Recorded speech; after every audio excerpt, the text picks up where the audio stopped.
त्यांच्यावरती अपकार करणे याला कृतज्ञ म्हणतात.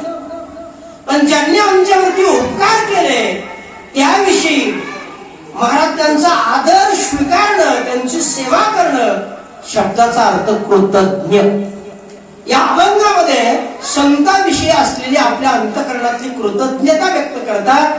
महाराज म्हणतात काय बोलावे, शब्द नाहीत त्याच्याकरता.